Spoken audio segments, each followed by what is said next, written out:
धर्मवीर भारती के लिखे इस काव्य नाटक की दूसरी और अंतिम कड़ी।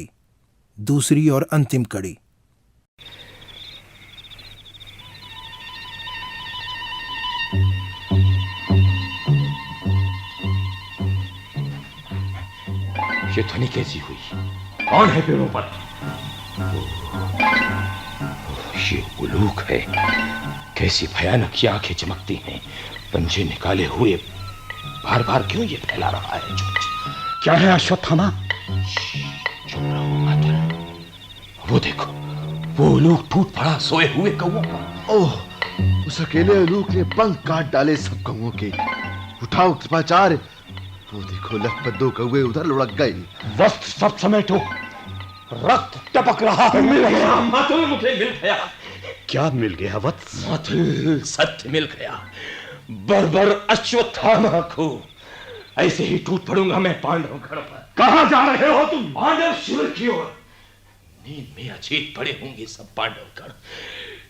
कृष्ण गए होंगे हस्तिनापुर गांधारी को समझाने। इससे अच्छा अवसर आखिर मिलेगा कब? साथ नहीं दोगे तो अकेले मैं जाऊंगा।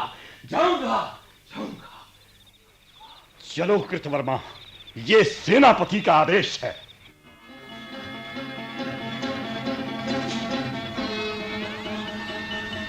फिर क्या हुआ संजय? फिर क्या हुआ? शंकर की दैवी यश लेकर अश्वत्थामा जा पहुंचा योद्धा धृष्टद्युम्न के सिरहाने। बिजली सा झपट खींचकर शैया के नीचे घुटनों से दाब दिया उसको, पंजों से गला दबोच लिया। आंखों के कोटर से दोनों साबित गोले कच्चे आमों की गुठली जैसे उछल गए। खाली गड्ढों में काला लोहू उबल पड़ा। अंधा कर दिया उसको पहले ही। कितना दयालु है अश्वत्थामा। बड़े कष्ट से जोड़ जोड़ कर शब्द कहा उसने, वध करना है तो अस्त्रों से कर दो। तुम योग्य नहीं हो इसके नरपशु धृष्टद्युम्न। तुमने निशस्त्र द्रोण की कायर हत्या की है, ये बदला है। फिर चूर चूर कर दिए ठोकरों से उसके मर्म स्थल। बस करो। फिर क्या हुआ? कोलाहल सुन जो अस्त व्यस्त योद्धा जागे, आंखें मलते बाहर आए। फिर क्या हुआ संजय? संजय नहीं, मुझसे सुनो। कितनी जघन्य वो प्रतिहिंसा थी। कृपाचार्य कृतवर्मा बाहर थे। जितने भी बच्चे बूढ़े नौकर सारथी भागे, बाणों से छेद दिया उनको कृतवर्मा ने। डरे हुए हाथी चिंगाड़ कर शिविरों को चीरते हुए भागे। शैया पर सोई हुई स्त्रियां जहां थीं वहीं कुचल गईं। उसी समय उन दोनों वीरों ने पांडव शिविरों में लगा दिया आग। ठहरो, दिव्य दृष्टि से मुझको दिखला दो एक बार वीर अश्वत्थामा को। माता, व्यास ने मुझको दिव्य दृष्टि दी थी केवल युद्ध की अवधि के लिए। पता नहीं कब यह सामर्थ्य मुझसे छिन जाए। इसीलिए कहती हूँ, अन्यायी कृष्ण इसके बाद अश्वत्थामा को जीवित नहीं छोड़ेंगे। देखने दो मुझको उसे एक बार। मैं प्रयास करता हूं। मेरे सारे पुण्यों का बल संवेद होकर दर्शन कराएगा आपको अश्वत्थामा के। दीवारों हट जाओ। राह में जो बाधाएं दृष्टि रोकती हूं वो माया से सिमट जाए, दूरी मिट जाए। क्षितिज रेखा के पार दृष्टि से छिपे हैं जो दृश्य वे निकट आ जाए। अंधेरा है। यह वह स्थल है जहां मरणासन्न दुर्योधन कल तक पड़ा था। अस्त्र शस्त्र लिए हुए कौन ये दोनों योद्धा है? ये हैं कृपाचार्य कृतवर्मा।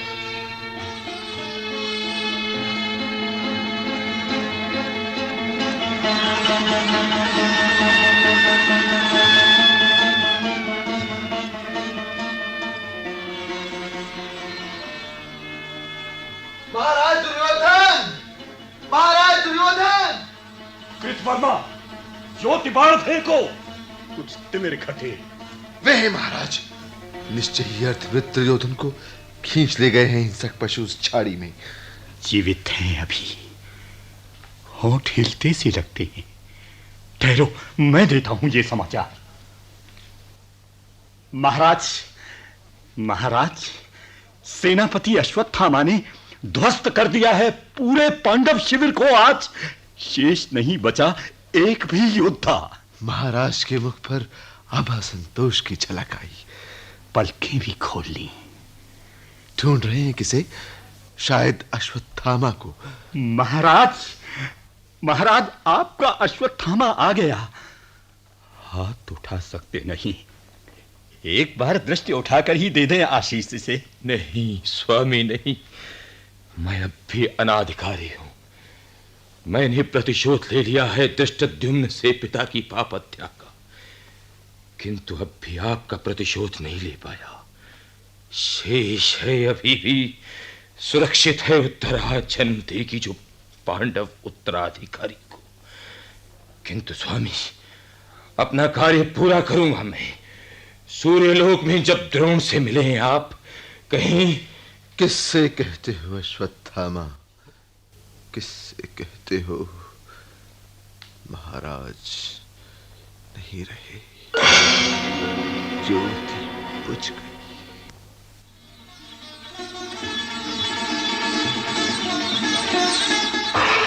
संजय, संजय, मेरी पट्टी उतार दो।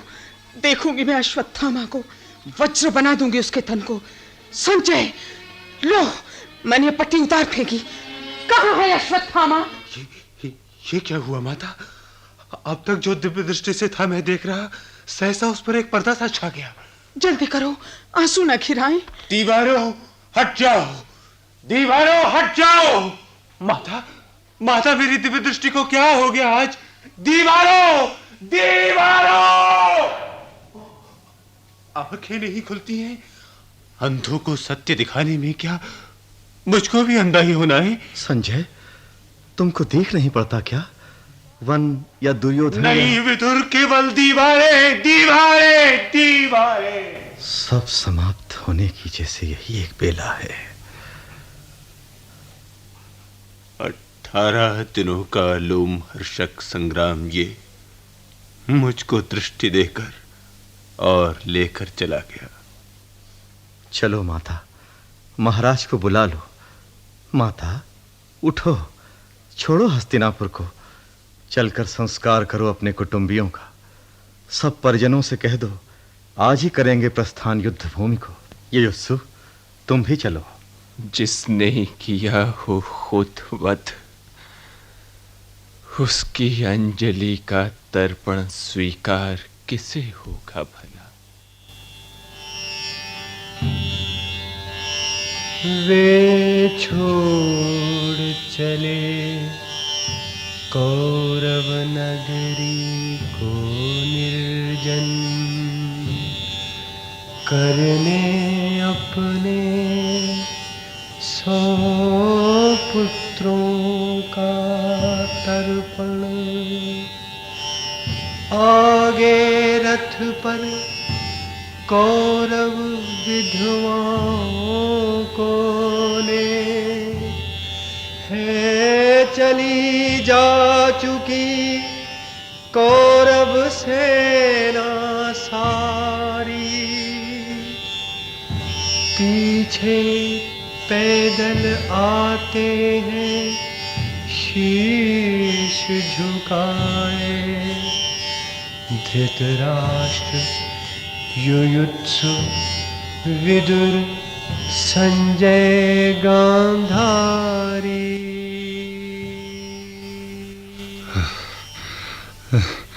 रेत है शरीर और जर्जर है, चला नहीं जाता है। विदुर, तनिक रुको। किसके रथ है वे उधर झाड़ी में छिपे छिपे? वे तो है कृपाचार्य। इधर कृतवर्मा है। संजय, क्या अश्वत्थामा? हाँ माता, वह है अश्वत्थामा। जाने दो। रोको उसे। रुको, और रुको अश्वत्थामा, हम हैं संजय, माता गांधारी महाराज संग है हमारे। विदुर और माता, उधर मत देखें, मत देखें। लगता है जैसे अश्वत्थामा। नहीं नहीं, इतना कुरूप, अंग अंग गला कोल से रोगी कुत्तों सा दुर्गंध युक्त लौटा जा रहा है। वो कौन है विदुर? रोको। माता, उसे जाने दें। वो अश्वत्थामा है। इन्हीं वनों में ललकारा था अर्जुन ने इसको। द्वंद्व युद्ध हुआ भीषण ब्रह्मास्त्रों से। अश्वत्थामा ने ब्रह्मास्त्र फेंककर प्राण ले लिए थे उत्तरा के गर्भस्थ शिशु के, किंतु कृष्ण ने उसे अपना जीवन दे दोबारा जिला दिया। वो अश्वत्थामा है माता।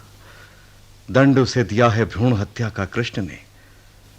जीवित रहेगा वो, लेकिन हमेशा जख्म ताजा रहेगा प्रभु चक्र का उसके तन पर। रक्त सना घूमेगा गहन वनों में युग युगांतर तक। अंगों पर फोड़े लिए, गले हुए जख्मों से चिपटी हुई पट्टियां, मवाद, थूक, कब से सना। जीवित रहेगा वो। मरने नहीं देंगे प्रभु, लेकिन अगणित रौरव की पीड़ा जगती रहेगी रोम रोम। संजय, उसे रोको। लोहा मैं लूंगी आज कृष्ण से उसके लिए। माता, वो चला गया। आया था शायद विदा लेने दुर्योधन के अंतिम अस्त्रशेषों से। अस्त्रशेष? तो क्या वो पड़ा है कंकाल मेरे पुत्र का? धैर्य धरो माता। तो वो पड़ा है कंकाल मेरे पुत्र का। किया है ये सब कुछ कृष्ण, तुमने किया है ये। सुनो, आज तुम भी सुनो। मैं तपस्विनी गांधारी अपने सारे जीवन के पुण्यों का, अपने सारे पिछले जन्मों के पुण्यों का बल लेकर कहती हूं, कृष्ण सुनो। तुम यदि चाहते तो रुक सकता था युद्ध यह। मैंने प्रसव नहीं किया था कंकाल, वो इंगित पर तुम्हारे ही भीम ने अधर्म किया। क्यों नहीं तुमने वो शाप दिया भीम को जो तुमने दिया निरपराध अश्वत्थामा को? तुमने किया है प्रभुता का दुरुपयोग। यदि मेरी सेवा में बल है, संचित तप में धर्म है, तो सुनो कृष्ण, प्रभु हो या परात्पर हो, कुछ भी हो, सारा तुम्हारा वंश इसी तरह एक दूसरे को परस्पर फाड़ खाएगा। तुम खुद उसका विनाश करके कई वर्षों बाद किसी घने जंगल में साधारण व्याध के हाथों मारे जाओगे।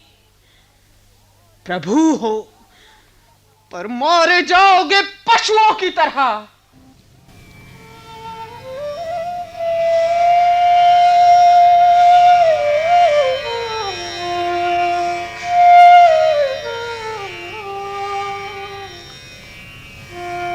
माता, प्रभु हूं या परात्पर, पर पुत्र हूं तुम्हारा।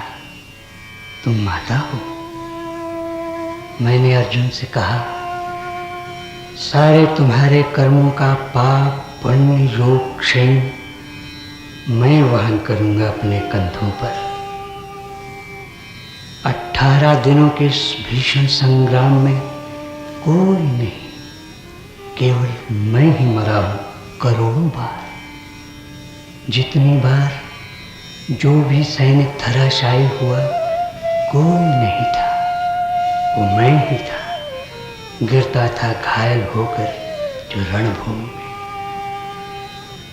अश्वत्थामा के अंगों से रक्त, पीप, स्वेद बनकर बहूंगा मैं ही युग युगांतर तक। जीवन हूं मैं तो मृत्यु भी तो मैं ही हूं मां। शाप ही तुम्हारा स्वीकार है। क्या किया तुमने? रोई नहीं मैं अपने 100 पुत्रों के लिए, लेकिन कृष्ण, तुम पर मेरी ममता अगाध है।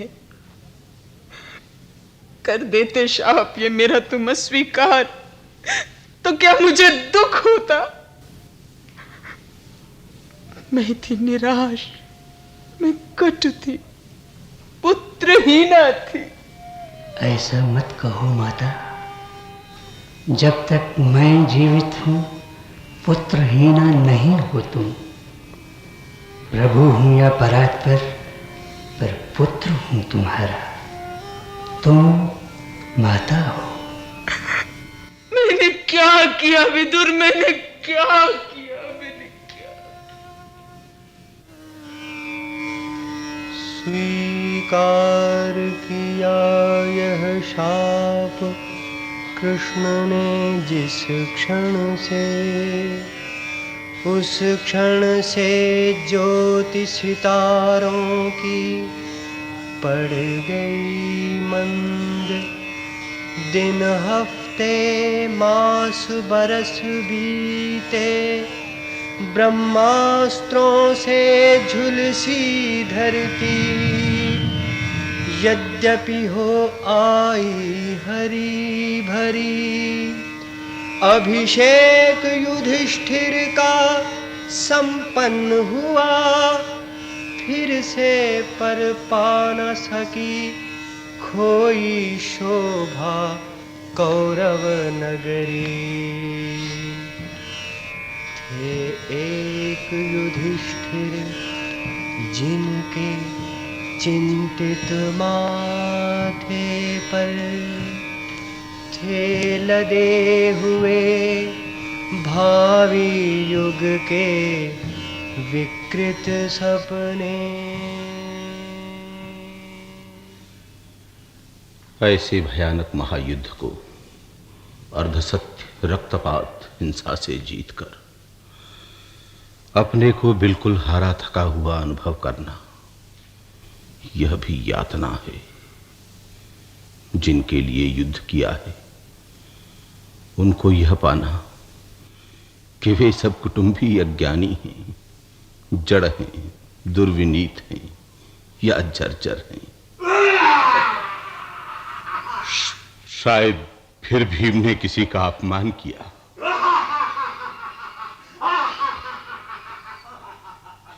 ये है मेरा रासोन्मुख कुटुंब, जिसे कुछ ही वर्षों में बाहर घिरा हुआ अंधेरा निगल जाएगा, लेकिन जो तन्मय हैं भीम के अमानुषिक विनोदों में।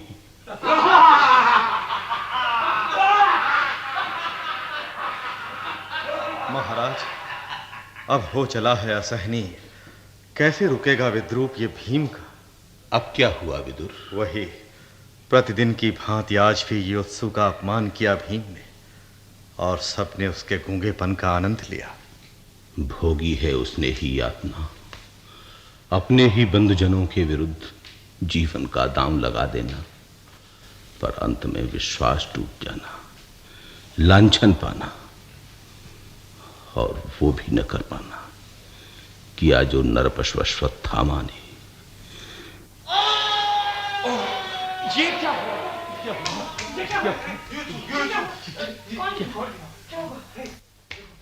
महाराज, कर ली आत्महत्या युत्सु ने कूदकर मीनार से।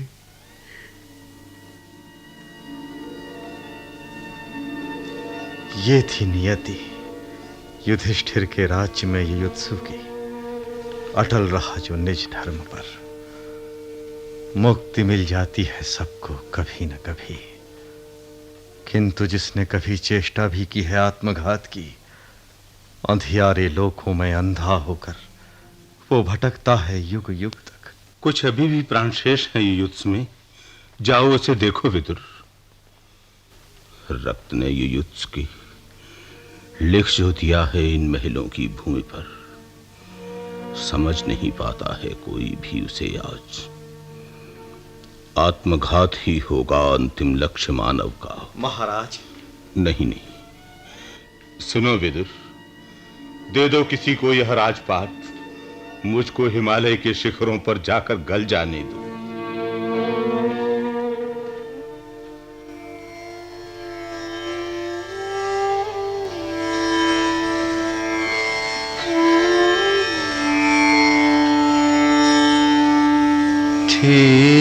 बन तुलसा की गंध वहाँ था, पावन छाया मैं पीपल पीपल जिसके नीचे धरती पर बैठे थे प्रभु शांत मौन निश्चल। लगता था कुछ कुछ थका हुआ वह नील मेघ सा तन सांवले। माला के सबसे बड़े कमल में बची एक पाखुरी केवल। पीपल के दो चंचल पातों की छायाएं रह रह उनके कंचन माथे पर हिलती थीं।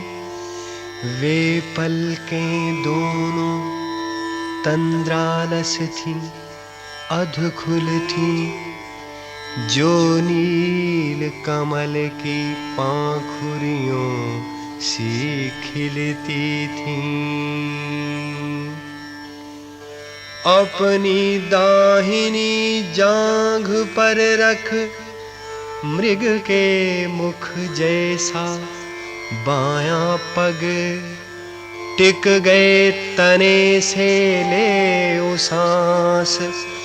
बोले कैसा विचित्र था युग। कुछ दूर कटीली झाड़ी में छिप कर बैठा था एक व्याध। प्रभु के पग को मृगवदन समझ धनु खींच लक्ष्य था रहा साध।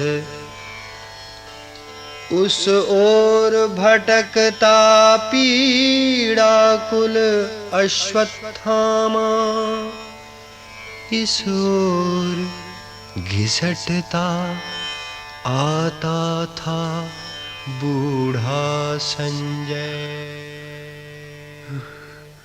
कौन ये गया अभी पास से? ये क्या है?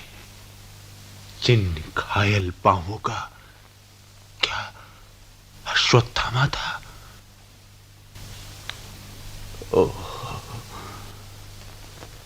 कैसे मैं पहुंचूं अश्वत्थ वृक्ष के नीचे? बैठे हैं प्रभु जहां। ये कौन है झाड़ी में? कितना भयानक क्रूर व्याध। ताना है शर इसने। लक्ष्य किधर है इसका?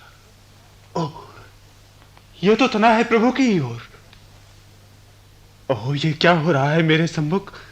सदा मैं रहा हूं निरपेक्ष, कभी कर्मों में उतरा नहीं, और आज भी क्या मैं देखता रहूंगा निष्क्रिय सब कुछ? कैसे चलूं? हाय कैसे पुकारूं? वो छोड़ दिया बाण उसने।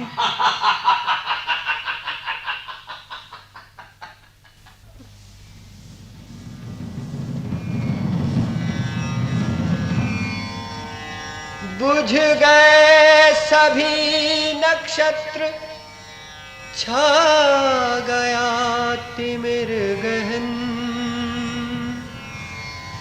वह और भयंकर लगने लगा भयंकर वन। जिस क्षण प्रभु ने प्रस्थान किया, द्वापर युग बीत गया उस क्षण। प्रभुहीन धरा पर आस्थाहत कलयुग ने रखा प्रथम चरण। कलयुग ने रखा प्रथम चरण। कलयुग ने रखा प्रथम चरण। केवल मैं साक्षी हूं। मैंने ताड़ों के झुरमुट से छिपकर देखी उसकी मृत्यु। तीखी नुकीली तलवारों से झोंकों में हिलते ताड़ के पत्ते मेरे पी भरे जख्मों को चीर रहे थे, लेकिन सांसें साधे मैं खड़ा था मौन। लेकिन मैंने ये क्या देखा? तलवों में बाण बिंधते ही पी भरा दुर्गंधित नीला रक्त वैसा ही बहा जैसा मेरे इन जख्मों से अक्सर बहा करता है। चरणों में वैसे ही घाव फूट निकले। सुनो सुनो सुनो मेरे शत्रु कृष्ण, सुनो। मरते समय क्या तुमने इस नर पशु अश्वत्थामा को अपने ही चरणों पर धारण किया, अपने ही शोणित से मुझको अभिव्यक्त किया? जैसे सड़ा रक्त निकल जाने से घोड़े की टीस पटा जाती है, वैसे ही मैं अनुभव करता हूं विगत शोक। ये जो अनुभूति मिली है, क्या ये आस्था है? ये जो अनुभूति मिली है, क्या ये आस्था है? ये जो अनुभूति मिली है, क्या ये आस्था है?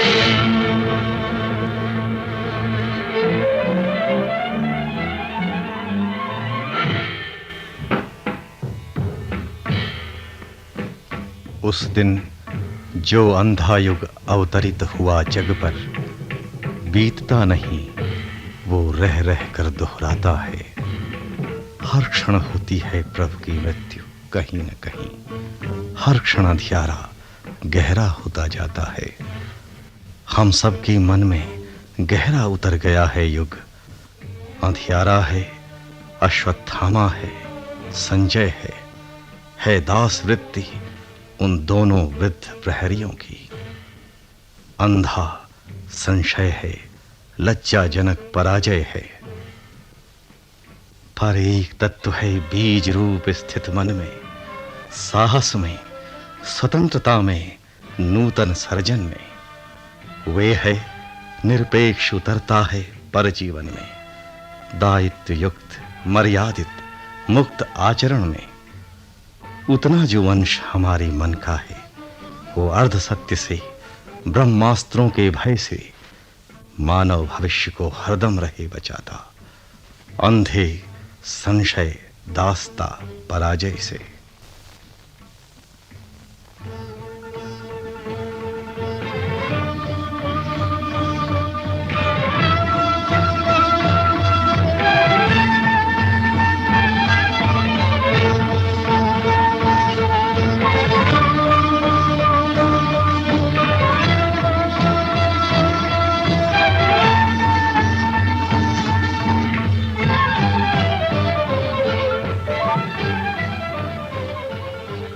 अंधा युग। अभी आप प्रसिद्ध रचनाकार धर्मवीर भारती के लिखे इस काव्य नाटक की दूसरी और अंतिम कड़ी सुन रहे थे। निर्देशक थे दीनानाथ। नाटक में भाग लेने वाले कलाकार थे कुलभूषण खरबंदा, मनोहर सिंह, राज बब्बर, नादिरा, राम गोपाल बजाज, ओम शिवपुरी, उत्तरा बावकर और राष्ट्रीय नाट्य विद्यालय के कलाकार। केंद्रीय नाटक एकांश द्वारा तैयार किया गया ये नाटक आकाशवाणी के दिल्ली केंद्र से प्रसारित किया गया। इस नाटक की रिकॉर्डिंग हमें आकाशवाणी के ध्वनि अभिलेखागार से प्राप्त हुई।